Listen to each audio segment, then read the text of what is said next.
Shalom, puji Tuhan, Bapak Ibu, Saudara, mahasiswa, mahasiswi STT Rumah Murid Kristus.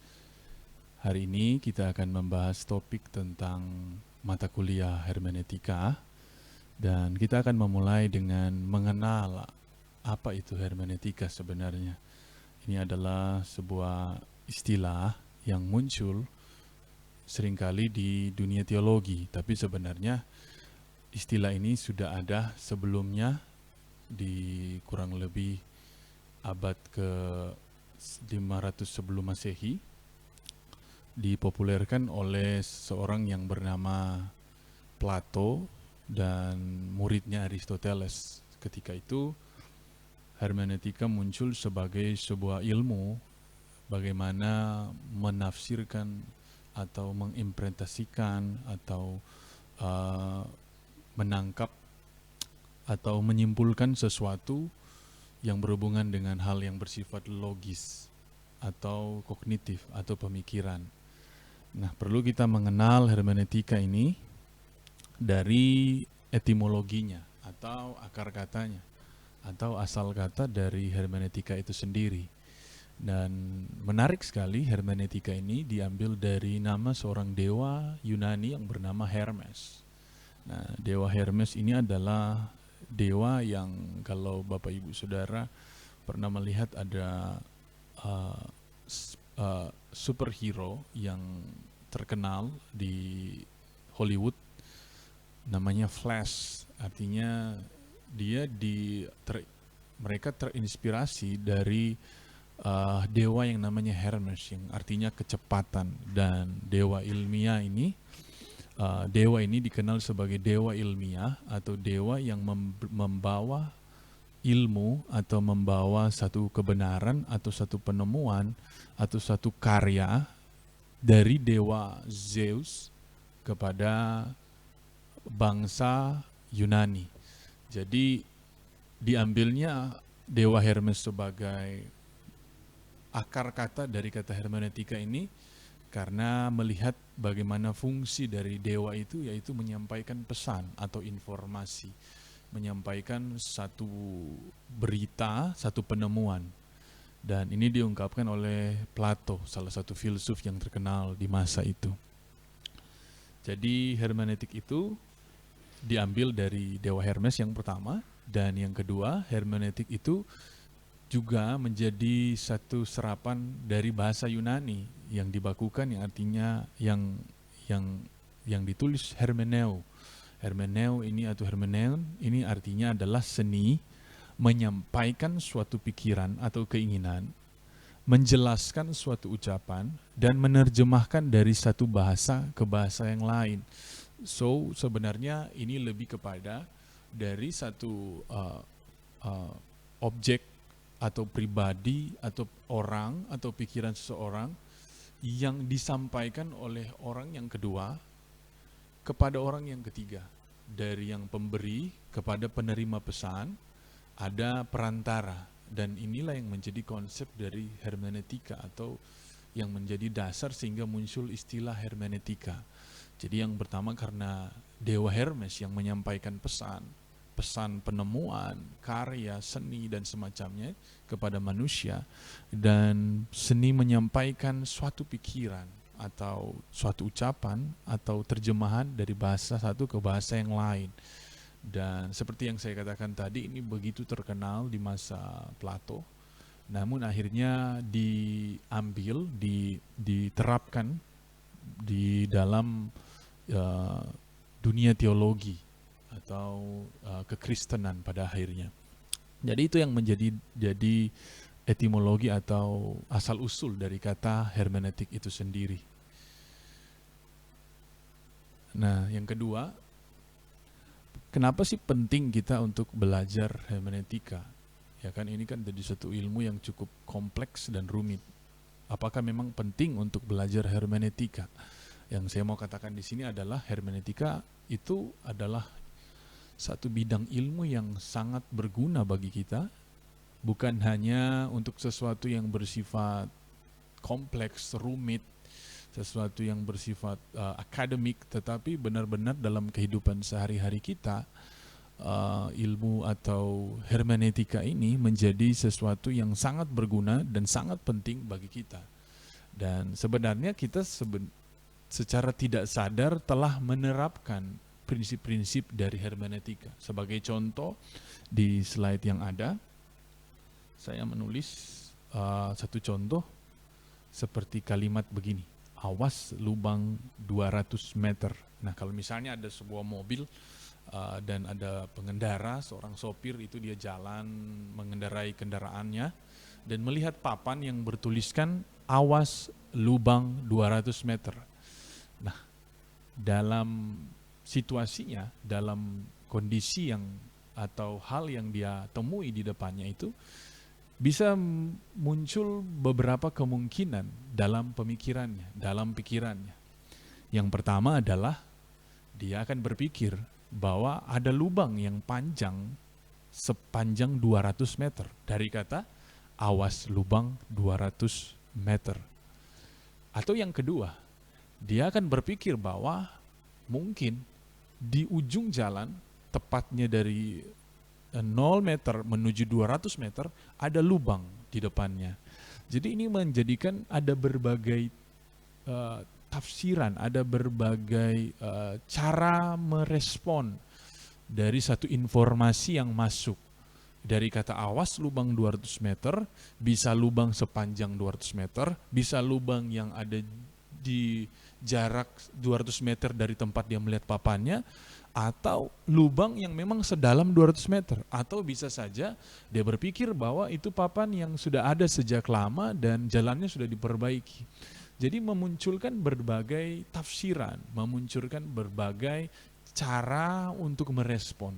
Dan inilah yang disebut kalau di dalam bahasa hermeneutika sebagai multimakna.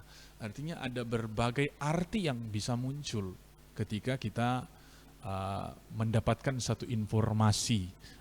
Nah, itu bicara tentang nantinya informasi ini adalah menafsirkan firman Tuhan. Ada berbagai makna yang bisa muncul. Nah, saya kasih contoh yang lain, misalnya ada seseorang yang menggunakan baju yang rapi dan datang ke tempat kita. Kita bisa juga memberikan makna bahwa ini adalah seorang yang terhormat. Atau karena kita terbiasa melihat ada orang berbaju rapi dan meminta sumbangan, maka kita pikir itu adalah orang yang meminta sumbangan. Nah, jadi ada berbagai tafsiran yang bisa muncul. Sekali lagi, pada akhirnya kita akan membawa prinsip ini ke dalam bagaimana menafsirkan firman Tuhan, kebenaran yang ada di dalam firman Tuhan. Sekali lagi, penting sekali untuk kita belajar hermeneutika, karena kalau kita salah dalam menafsirkan, seperti saya katakan tadi, mobil itu bisa saja tidak waspada dalam perjalanan menuju 200 meter itu. Yang menunjukkan atau yang akan mengakibatkan dia jatuh ke dalam lubang. Atau dia menganggap remeh karena papan itu dia pikir sudah lama. Jadi penting sekali untuk kita belajar hermeneutika, untuk kita tidak salah dalam menafsir, salah dalam menanggapi sesuatu, salah dalam mengambil kesimpulan terhadap apa yang kita lihat. Itu menjadi dasar betapa pentingnya kita belajar hermeneutika. Nah, dalam perkembangannya, definisi atau pengertian dari hermeneutika itu terus mengalami pengembangan atau perubahan yang menjadikan dia lebih utuh. Seperti yang diungkapkan oleh F.D.A.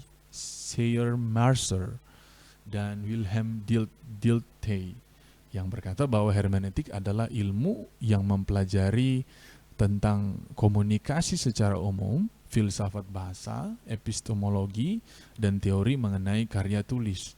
So ini lebih ke literatur dan lebih ke bagaimana berkomunikasi dari literatur yang kita kerjakan. Jadi lebih masih di ruang lingkup literatur atau tata bahasa atau sastra bahasa yang diterapkan dengan ilmu hermeneutik.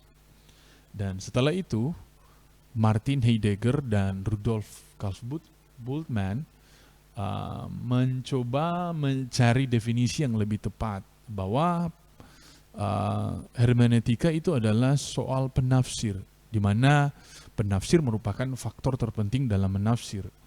Dan penafsir itu dipengaruhi oleh waktu dan budaya. Yang secara sederhana saya mau katakan bahwa bagi Martin Heidegger dan Rudolf Karl Bultmann, hermeneutika itu soal bagaimana seseorang yang menafsir, yang dipersiapkan. Jadi kalau yang tadi lebih kepada karyanya yang diperhatikan, baru dia berkembang menjadi orangnya yang menyiapkan, orang yang menafsirkan, Dan terus mengalami perkembangan ketika Hans-Georg Gadamer memahami bahwa pemahaman penafsir memainkan peranan yang sangat penting. Nah, jadi setelah karya yang ditafsir atau karya yang dihasilkan, yang dilihat, dan sudah mulai masuk kepada objek atau pribadi yang menafsir, sekarang makin dalam lagi pemahaman menafsir menjadi hal yang sangat penting. Saya akan coba simpulkan ini. Dan yang terakhir terus mengalami perkembangan bagi Ernest Fuchs dan Gerhard Ebeling, berkata penafsiran bersifat dinamis yang menciptakan iman dan makna tersendiri. Kesimpulannya sebenarnya adalah seperti ini. Dapat dikatakan bahwa hermeneutika adalah kegiatan menafsirkan suatu sumber informasi tertentu. Jadi ketika kita menerima suatu informasi, kita tafsirkan, tetapi dipengaruhi oleh sumbernya. Sumber yang ditafsir, siapakah yang menafsir, dan situasi kondisi saat menafsir. Itu menjadi kesimpulan dari perkembangan. Jadi kalau yang awal-awal perkembangan tadi lebih fokus kepada sumbernya, dan semakin kemari maka semakin dilihat siapakah yang menafsir. Jadi sebenarnya pada zaman dulu ketika menafsir, mereka kadang-kala mengabaikan siapa yang menafsir. Akhirnya ketika tafsiran itu keluar, mereka berpikir karena sumbernya benar, maka yang ditafsirkan pasti benar. Tetapi makin kemari makin kritis sehingga orang mulai melihat siapakah yang menafsir dan dari mana sumber tafsiran. Dan yang terakhir, mereka akan melihat bagaimana situasi kondisi saat menafsir. Jadi kalau misalnya kita berada di, saya kasih contoh sederhana, misalnya kita ada di zaman Renaissance atau pencerahan, ya, maka kita akan punya sudut pandang berdasarkan situasi kondisi di masa itu. Tetapi kalau kita ada di zaman generasi 4.0 atau zaman now atau new normal, maka cara kita menafsir misalnya akhir zaman akan semakin meningkat. Berdasarkan sumber, berdasarkan siapa yang menafsir, karena pemahamannya sangat penting. Saya akan masuk itu di topik yang berikutnya tentang pentingnya orang yang menafsir itu dan kondisinya seperti apa. Jadi semisalnya kalau kita dalam kondisi COVID-19, seperti dalam ketika merekam video ini, situasinya seperti itu, maka kita akan menafsir mengikuti situasi dan kondisi. Nah, kurang lebih seperti itu. Jadi sekali lagi, hermeneutika adalah kegiatan menafsirkan suatu sumber informasi tertentu yang dipengaruhi oleh sumber yang ditafsir, siapakah yang menafsir, dan situasi kondisi saat menafsir.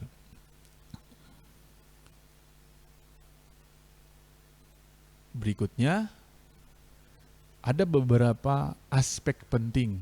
Kalau yang tadi kita sudah melihat dari akar katanya, karena kita dalam topik mengenal sebenarnya hermeneutika ini, dari akar katanya, dari pentingnya kita belajar hermeneutika, dan dari perkembangan definisi sehingga memunculkan kesimpulan yang telah saya sampaikan tadi.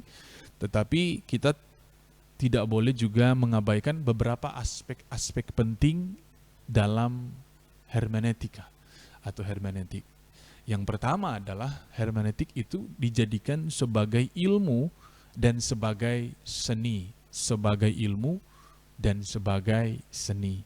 Hermeneutik itu sebagai ilmu artinya kita menggunakan pendekatan akal atau prinsip-prinsip atau logis tidaknya, sistematikanya jelas. Itu pendekatan akal. Jadi ketika kita menafsir, karena saya bicara tadi kegiatan menafsir, maka ketika kita sedang menafsir, kita perlu menggunakan akal, perlu menggunakan prinsip, perlu menggunakan aturan-aturan yang berlaku. Maka itu dikatakan sebagai hermeneutik, sebagai ilmu. Harus logis, harus masuk akal di dalam kodrat yang Tuhan taruh atau dalam standar yang Tuhan taruh. Dan yang kedua adalah hermeneutik itu menjadi sesuatu yang bersifat seperti seni. Berarti kita menggunakan pendekatan perasaan. Karena kalau seni kan lebih ke feeling, lebih ke afektifnya, affection, lebih ke sudut perasaan. Bagaimana kita dalami, bagaimana kita selami apa yang ada di dalam hal yang kita tafsirkan. Sekali lagi kita langsung lebih ke konteks firman Tuhan. Contohnya kalau kita menafsirkan surat Paulus, maka kita menafsirkan menggunakan sistematika yang jelas, kita menggunakan prinsip yang jelas, kita menggunakan metode yang jelas.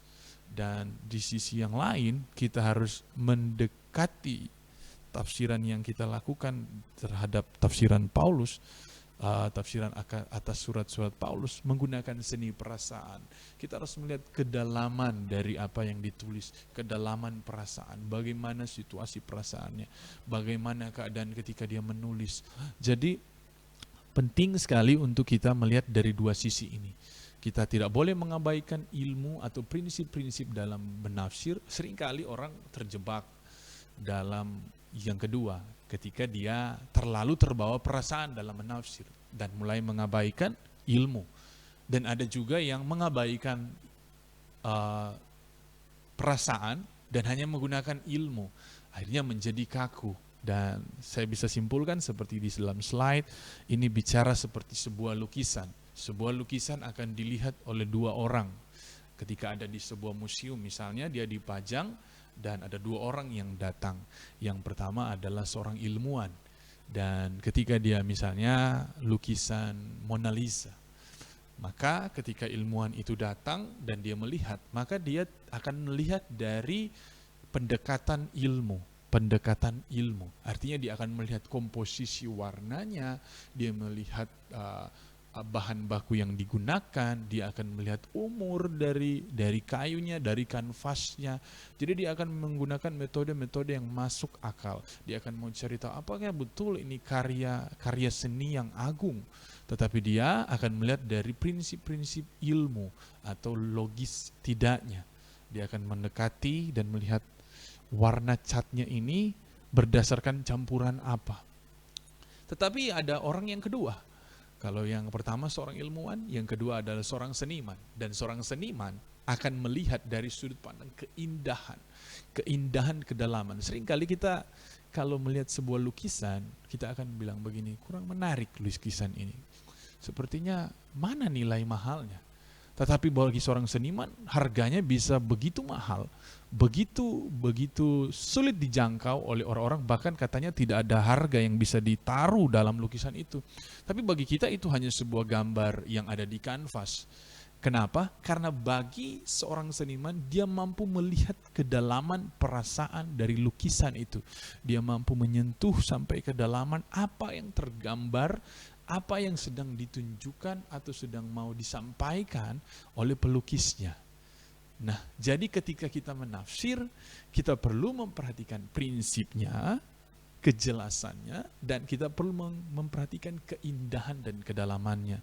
Seperti saya katakan, itu ibarat lukisan. Bagaimana kita menafsir dengan sistem yang logis, yang sesuai prinsip, tetapi tidak mengabaikan perasaan yang terkandung dari dalam firman itu. Nah, itu aspek yang pertama. Bagaimana hermeneutika sebagai ilmu dan seni. Yang kedua, aspek penting dari hermeneutika. Nah, seperti yang saya katakan di pendahuluan tadi, bahwa ini adalah soal sumbernya, baru pribadi yang menafsir, dan yang terakhir adalah kondisi dan situasi. Nah, saya mau katakan berbeda dengan konsep berpikir dunia, kita ada di konsep berpikir rohani. Maka penting sekali untuk kita ada di aspek yang kedua, meminta pertolongan Roh Kudus. Karena Roh Kuduslah yang akan menuntun kita pada kebenaran. Sedalam apapun prinsip kita, sedalam apapun ilmu yang kita pakai, sedalam apapun seni yang kita miliki, tetap kita sangat memerlukan Roh Kudus untuk menetralkan hal-hal yang tidak baik, hal-hal yang keluar daripada kebenaran yang sejati. Kita bisa lihat di dalam Yohanes 16 ayatnya yang ke-13. Yohanes 16 ayat ke-13, firman Tuhan berkata, tetapi apabila ia datang, yaitu pribadi Roh Kudus, yaitu roh kebenaran, ia akan memimpin kamu ke dalam seluruh kebenaran. Sebab ia tidak akan berkata-kata dari dirinya sendiri, tetapi segala sesuatu yang didengarnya, itulah yang akan dikatakannya. Dan ia akan memberitakan kepadamu hal-hal yang akan datang. Jadi Roh Kudus inilah roh kebenaran yang membawa kita ketika kita mau memaknai sesuatu, kita memaknai dalam batasan yang tepat, batasan yang Tuhan taruh. Seringkali ada istilah orang kebablasan dalam menafsir karena seringkali terjebak dengan perasaan atau dipengaruhi oleh perasaan. Seperti saya katakan tadi, seni. Ada perasaan di dalamnya ketika menafsir. Dan ada yang terlalu terbawa dengan prinsip-prinsip yang dia pegang, sehingga dalam menafsir dia menggunakan pedoman, keyakinan hidup atau sesuatu yang dia pegang sehingga menghasilkan satu makna yang baru, makna yang mungkin keluar dari koridor yang Tuhan mau. Maka seperti apa yang firman Tuhan katakan, apabila ia datang, ia roh kebenaran, memimpin kamu ke dalam seluruh kebenaran. Artinya, memang kita terbatas untuk mengungkapkan segalanya. Tetapi kalaupun Tuhan memberikan satu bagian untuk kita tafsirkan dalam firman Tuhan, ada Roh Kudus yang menjaga kita untuk tetap ada di dalam koridor yang benar atau dalam batasan yang benar, sehingga kita tidak kebablasan atau tidak keluar atau tidak over atau kita tidak hyper, kata ada istilah-istilah dalam dunia teologi sekarang, yang kelebihan dari yang seharusnya. Bukan sekedar multi makna, tetapi hyper makna atau over makna, over meaning. Artinya kelebihan dari arti yang seharusnya. Kita akan membahas itu lebih lanjut, bagaimana Roh Kudus akan menuntun kita. Nah, yang berikut, yang ketiga adalah aspek iman dan kepercayaan atas firman Tuhan. Ini menjadi hal yang penting. Seperti saya katakan tadi, sumbernya kebenaran, tetapi orang yang menafsir ini terbatas. Dia punya situasi dan kondisi yang dia miliki, yang dia bawa, sehingga menghasilkan satu makna yang baru, makna yang dihasilkan, dan perlu sekali dia memiliki iman dan kepercayaan yang benar, yang sesuai dengan apa yang menjadi kebenaran atas firman Tuhan. Sekali lagi, Roh Kudus menjaga dalam koridor, tetapi kita juga harus ada dalam iman dan kepercayaan yang benar akan firman Tuhan. Ada beberapa poin, ada kurang lebih 9 poin tentang iman dan kepercayaan atas firman Tuhan yang harus kita miliki. Yang pertama adalah ketika kita menafsir firman Tuhan, kita harus tahu, kita harus yakini, kita harus percaya, kita harus pegang bahwa firman Allah adalah firman yang menyelamatkan manusia yang tersesat. Di dalam Roma 10 ayat 13 dan 14, sebab barang siapa yang berseru kepada nama Tuhan akan diselamatkan. Tapi bagaimana mereka dapat berseru jika mereka tidak percaya kepada Dia? Bagaimana mereka dapat percaya kepada Dia jika mereka tidak mendengar tentang Dia? Bagaimana mereka mendengar tentang Dia jika tidak ada yang memberitakannya? Nah, saya akan lanjut ke ayat 15, dan bagaimana mereka dapat memberitakannya jika mereka tidak diutus? Seperti ada tertulis, betapa indahnya kedatangan mereka yang membawa kabar baik. Mereka yang membawa kabar baik, mereka yang melaksanakan hermeneutika adalah orang-orang juga yang membawa kabar baik seharusnya. Tetapi kita harus tahu bahwa dasar dari firman itu adalah untuk menyelamatkan manusia yang tersesat, bukan menyesatkan manusia, atau bukan membawa manusia malah jadi tersesat dari keadaan yang sebenarnya hidup dalam kebenaran. Jadi ketika kita melaksanakan metode atau menerapkan hermeneutika dalam menafsir, kita harus punya pegangan yang pertama, bahwa firman itu menyelamatkan manusia yang tersesat. Jadi kalau misalnya muncul tafsiran-tafsiran yang malah membuat manusia tersesat, maka sebenarnya dia sudah keluar dari prinsip-prinsip yang ada di dalam hermeneutik. Yang kedua, bahwa firman Tuhan itu adalah makanan rohani bagi orang Kristen. Makanan rohani. Dalam Matius 4 ayat 4 dikatakan bahwa manusia, ada tertulis, kata Yesus, manusia hidup bukan dari roti saja tetapi dari setiap firman yang keluar dari mulut Allah. Artinya ketika kita menafsir, kita harus pahami penting bahwa makanan utamanya adalah firman Tuhan. Nah, seringkali orang menafsir ayat firman-Nya hanya seperti sesuatu yang mendukung apa yang menjadi tafsirannya. Mendukung, padahal yang menjadi dasar adalah firman Tuhan sebagai makanan utama. Sedangkan tafsiran, penerapan, aplikasi adalah makanan-makanan tambahan yang akan melengkapi makanan utama, yaitu firman Tuhan. Jadi kita harus memahami dan meyakini dan mengimani bahwa firman Tuhan adalah makanan rohani orang Kristen. Seringkali orang terobsesi dengan tafsiran, orang terobsesi dengan hasil tafsiran yang begitu luas, yang begitu dalam. Seringkali orang juga melihat renungan-renungan firman Tuhan, tetapi mengabaikan membaca kebenaran firman Tuhannya. Padahal makanan rohaninya adalah firman Tuhan. Nah, misalnya kalau kita melihat ada orang yang makan makanan tambahan, ya kan?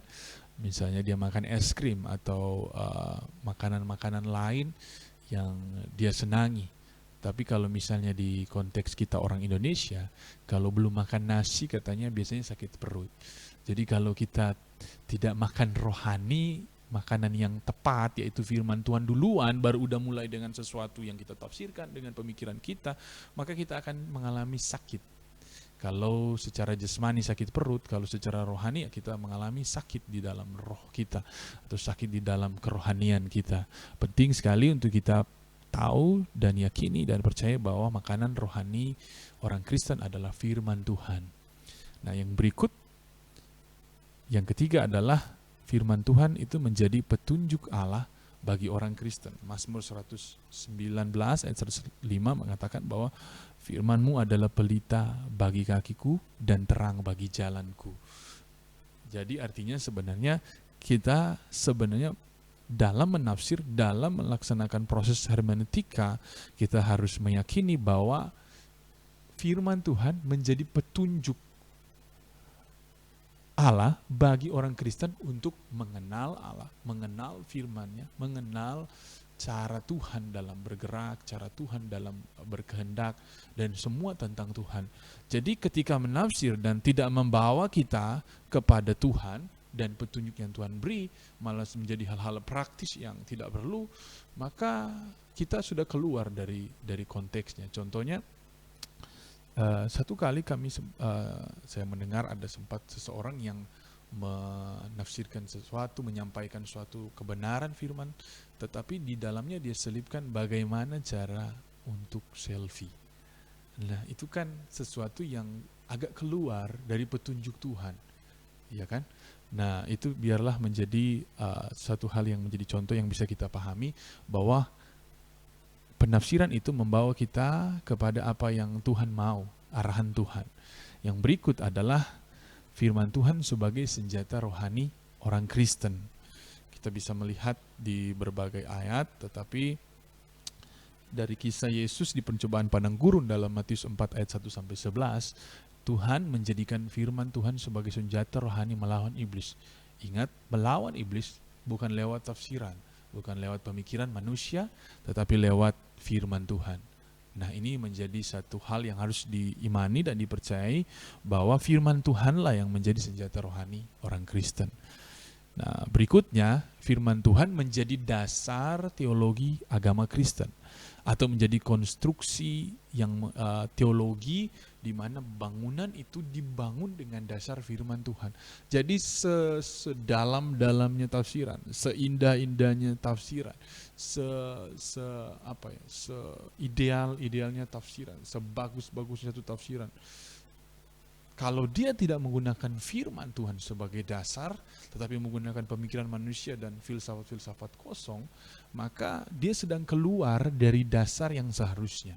Maka kita harus menjadikan firman Tuhan sebagai dasar teologi kita untuk menafsir atau untuk menerapkan proses hermeneutika. Berikutnya, yang ke-6, 6. 6 firman Tuhan harus menjadi dasar ajaran dan pelayanan berkhotbah dalam jemaat Allah. Nah, ini kurang lebih sama seperti tadi, tetapi lebih ke penerapan dalam menyampaikan kepada jemaat Tuhan. Kita punya tafsiran yang Tuhan taruh, mungkin kita punya tafsiran yang sudah kita doakan, tetapi kita harus kembali lagi dasar ajarannya firman Tuhan. Yang berikut, yang ketujuh adalah di dalam hermeneutika kita harus imani dan mempercayai bahwa firman Tuhan adalah dasar harapan orang Kristen. Jadi jangan sampai karena tafsiran yang kita buat, tafsiran yang kita metode-metode yang kita lakukan malah mengikis harapan orang Kristen, malah menghilangkan dasar bahwa pengharapan kita adalah firman Tuhan. Yang berikut adalah yang ke-8. Firman Tuhan adalah wahyu Allah tentang jemaat dan universum. Artinya firman Tuhan ini bicara secara pribadi, secara personal, tetapi juga bicara secara umum. Jadi bisa bicara kepada umat Tuhan dan bisa bicara juga kepada umat manusia.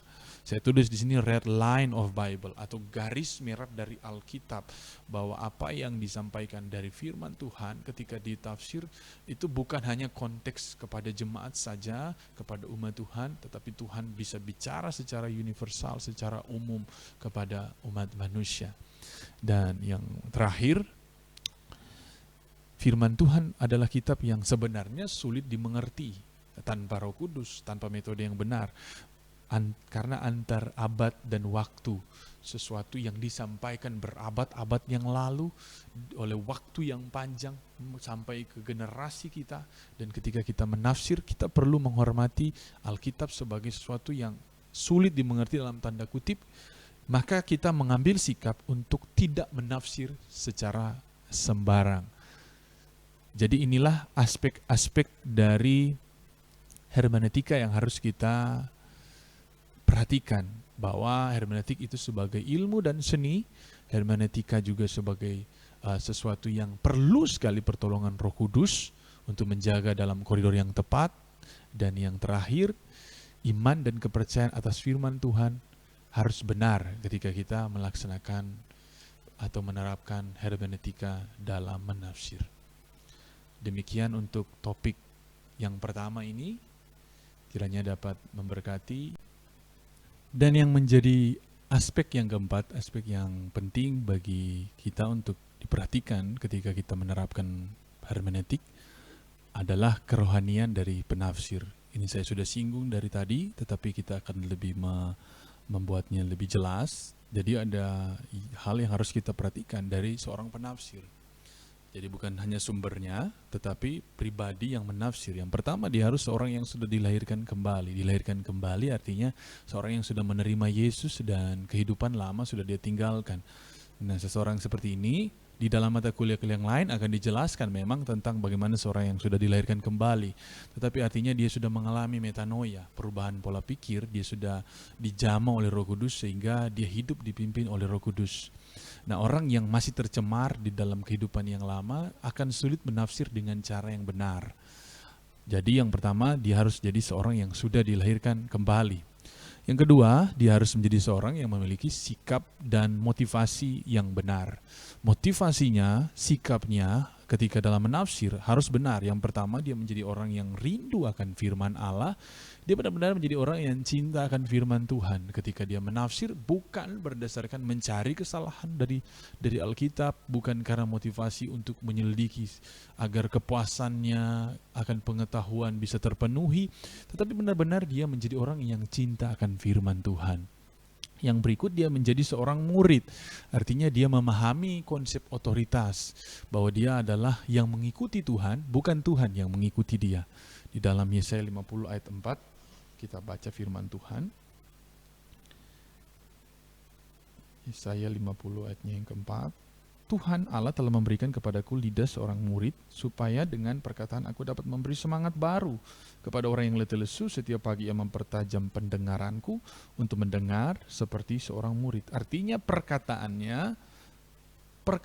seorang murid. Murid akan mengikuti gurunya. Murid akan mendengar gurunya. Jadi ketika dia seperti yang dikatakan tadi, supaya dengan perkataan aku dapat memberi semangat baru kepada orang lain. Nah, hal ini menjadi satu hal yang harus diperhatikan, bahwa dia tunduk kepada firman Tuhan, kepada otoritas firman Tuhan. Seorang penafsir harus memiliki hati seorang murid yang siap dikoreksi, bukan memaksakan idealis atau kemauannya sendiri melampaui apa yang menjadi dasar kebenaran firman Tuhan. Yang berikut, dia harus memiliki iman yang benar. Dalam Ibrani 11 ayat yang ke-6,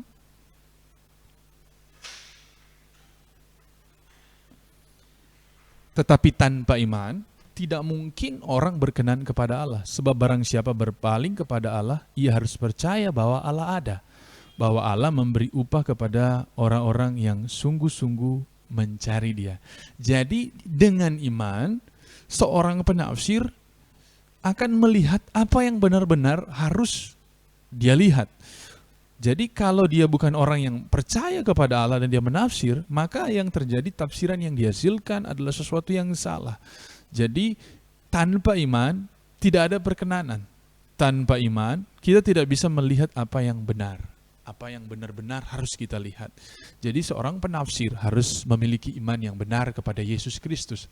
Jadi kalau kita menemukan sumber tafsiran tetapi bukan dari anak Tuhan, bukan dari orang yang mempercayai Yesus sebagai Tuhan dan Juru Selamat, maka sudah pasti akan ada banyak kecemaran dalam hasil tafsirannya. Berikutnya, dia harus menjadi orang yang membaca Alkitab dengan tekun dan teliti. Kisah 17 ayat 11, dia harus menjadi orang yang teliti. Orang-orang Yahudi di kota itu lebih baik hatinya daripada orang-orang Yahudi di Tesalonika, karena mereka menerima firman itu dengan segala kerelaan hati, dan setiap hari mereka menyelidiki kitab suci untuk mengetahui apakah semuanya itu benar demikian. Jadi walaupun kita punya banyak sumber informasi sebagai seorang penafsir, walaupun kita punya banyak hal yang hebat yang Tuhan berikan, Tuhan izinkan untuk kita dapatkan karena sumber informasi yang semakin banyak, kita harus tetap kembali kepada kestabilan, ketekunan untuk membaca Alkitab dengan tekun dan teliti supaya kita tetap ada di dalam koridor yang benar. Yang berikut, dia harus menjadi orang yang bertekad menjalankan firman Tuhan. Bukan hanya seorang yang hanya menyuruh orang lain berkata, bukan hanya seorang yang menafsir dan menunjukkan tafsiran yang indah, tetapi dia harus menjadi orang yang melaksanakan firman Tuhan yang dia terima. Dia punya tekad untuk melakukan firman Tuhan itu. Jadi bukan cuma omong doang, tetapi menjadi pelaku firman. Yang berikut, seperti yang saya jelaskan tadi, selalu memohon pertolongan daripada Roh Kudus. Karena di balik semua hal, Roh Kuduslah yang akan membawa kita tetap ada dalam kebenaran. Demikian untuk topik yang pertama ini, kiranya dapat memberkati Bapak Ibu Saudara. Tuhan Yesus memberkati.